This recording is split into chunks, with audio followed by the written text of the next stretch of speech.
Halo adik-adik, berjumpa lagi dengan Miss Rizky. Bagaimana nih adik-adik kabarnya di rumah? Semoga kabar kita semua dalam keadaan baik ya. Dan tentunya masih semangat belajar walaupun dari rumah. Nah, hari ini materi pembelajaran kita yaitu materi kelas 4, tema 2, subtema yang pertama, sumber energi di pembelajaran 1. Energi sangat penting bagi kita ya adik-adik. Semua makhluk hidup yang ada di bumi ini membutuhkan energi. Nah, tahukah kamu sumber-sumber energi yang ada? Mari kita pelajari bersama ya. Nah, energi adalah kemampuan untuk melakukan kerja. Nah, energi dihasilkan oleh sumber energi. Sumber energi terbesar bagi bumi adalah matahari adik-adik. Dan bermanfaat bagi kehidupan kita sehari-hari. Matahari merupakan sumber energi panas dan juga sumber energi cahaya.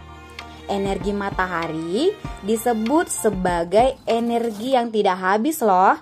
Bahkan matahari dimanfaatkan sebagai energi terbarukan karena pasukannya yang tidak habis dan tidak menyebabkan polusi.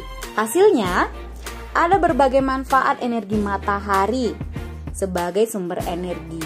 Manfaat matahari yang pertama, panas matahari menguapkan air di permukaan bumi dalam peristiwa daur air.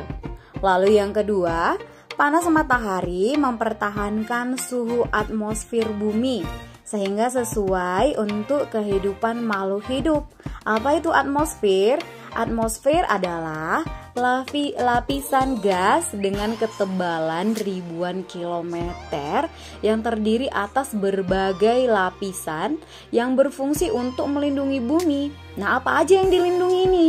Ya, yang dilindungi yang pertama, melindungi agar suhu bumi tetap stabil dan menjaga agar cuaca dan kelembapan udara di dalam bumi juga tetap stabil. Lalu yang kedua, mengurangi rasa panas yang diberikan langsung oleh cahaya matahari. Berarti si atmosfer ini sebagai filter menyaring cahaya matahari.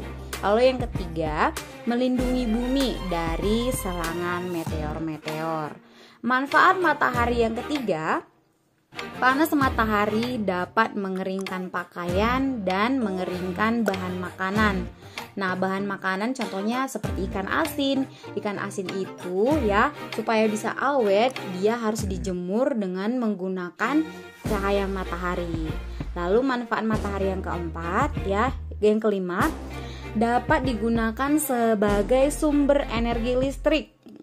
Energi matahari dapat diubah menjadi energi listrik dengan menggunakan panel surya yang kita sebut sebagai energi listrik tenaga surya. Lalu manfaat matahari yang keenam yaitu cahaya matahari dimanfaatkan tumbuhan untuk melakukan proses fotosintesis. Fotosintesis itu disebut sebagai proses pembuatan makanan pada tumbuhan. Nah, langkah-langkah proses fotosintesis adik-adik sebagai berikut ya. Karbon dioksida di udara masuk ke daun tumbuhan melalui stomata. Lalu air dan unsur hara diserap oleh akar, disalurkan ke daun melalui batang. Nah, ketika matahari jatuh ke permukaan daun, klorofil menangkap energi dari cahaya tersebut. Nah, klorofil itu adalah zat hijau daun yang ada pada tumbuhan. Nah, energi digunakan untuk mengubah air menjadi hidrogen dan oksigen. Hidrogen ini digabungkan dengan karbon dioksida untuk menghasilkan makanan bagi tumbuhan tersebut. Nah, sedangkan oksigen dikeluarkan oleh tumbuhan melalui stomata. Salah satu tumbuhan yang melakukan fotosintesis adalah jagung. Jagung memiliki manfaat dalam kehidupan kita sehari-hari ya adik-adik. Tanaman jagung ya termasuk sumber daya alam yang dapat diperbaharui. jagung mempunyai banyak manfaat, misalnya sebagai bahan makanan ya. Jagung dimanfaatkan sebagai makanan pokok pengganti nasi. Jadi kalau nggak ada nasi boleh digantikan dengan jagung. Jagung juga dapat memberikan energi bagi tubuh kita, yaitu kita menjadi bertenaga ya. Nah, selain sebagai bahan makanan, jagung juga dapat dimanfaatkan adik-adik sebagai bahan kerajinan. Bagian tanaman jagung dimanfaatkan sebagai bahan kerajinan itu biasanya kulit jagung dan sisa bonggol jagung. Kulit jagung atau sisa bonggol jagung dapat dibuat menjadi hiasan pensil, tempat pensil, vas bunga, dan berbagai macam contoh lainnya. Informasi-informasi tadi dapat kita peroleh melalui membaca teks, internet, majalah, dan lain sebagainya ya. Informasi-informasi yang kita peroleh dapat kita olah adik-adik. Mengolah informasi adalah mengolah sumber data berupa gambar ataupun teks menjadi sebuah informasi yang lebih jelas. Salah satu cara mengolah informasi adalah dengan membuat peta pikiran.